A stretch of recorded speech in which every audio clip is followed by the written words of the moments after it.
बिस्मिल्लाहिर्रहमानिर्रहीम।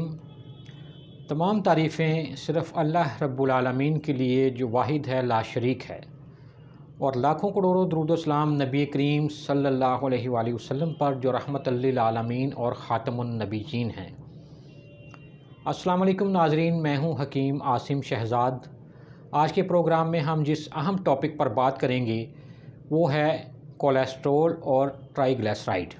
नाज़रीन, जैसा कि आप जानते हैं कि ट्राइग्लिसराइड और कोलेस्ट्रॉल हमारे जिस्म में बहुत अहम किरदार अदा करते हैं, लेकिन अगर इनका लेवल मामूल से बढ़ जाए यानी नॉर्मल लिमिट से क्रॉस कर जाए तो फिर इसके नताइज बहुत परेशान कुन हो सकते हैं। हाई ब्लड प्रेशर, अमराज़ क़ल्ब, ब्रेन हेमरेज और फालिज वगैरह का सामना हो सकता है, जो कि बहुत ही तकलीफ़देह मसाइल हैं और फिर इनका इलाज भी बहुत मुश्किल है। आज मैं आपको इस प्रोग्राम में एक नहायत ही आज़मूदा टिप जो है वो बताऊंगा, जिसके कुछ ही अरसे के इस्तेमाल से बढ़े हुए कोलेस्ट्रॉल और ट्राइग्लिसराइड को नॉर्मल किया जा सकता है। नाज़रीन, नुस्खा और इसके बनाने की तरकीब जो है वो नोट फरमा लें। सबसे पहले तो 4 गिलास पानी लें और फिर इसमें 2 अदद लीमू छिलके समेत डाल दें।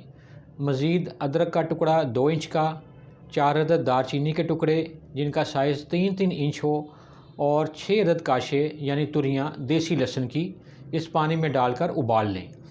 जब अच्छी तरह से जो शानदा बन जाए तो आग बंद करके इन तमाम चीज़ों को छान लें और पानी को महफूज कर लें।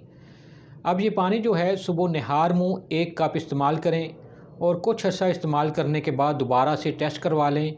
अल्लाह करीम की रहमत से बहुत सा फ़र्क महसूस होगा। अगर आपको मज़ीद ज़रूरत हो तो इसी तरकीब के साथ ये नुस्खा दोबारा से बना लें और इस्तेमाल करें। इंशाअल्लाह ताला ट्राइग्लिसराइड और बढ़ा हुआ कोलेस्ट्रॉल जो है ये बिल्कुल नॉर्मल हो जाएंगे। नाज़रीन, अगर आपको हमारी ये मेहनत पसंद आई है तो प्रोग्राम को लाइक करें, सब्सक्राइब करें और बेल आइकन को ज़रूर क्लिक करें ताकि आइंदा भी सेहत के अच्छे हवाले से अच्छी मालूमात आप तक पहुँचती रहें।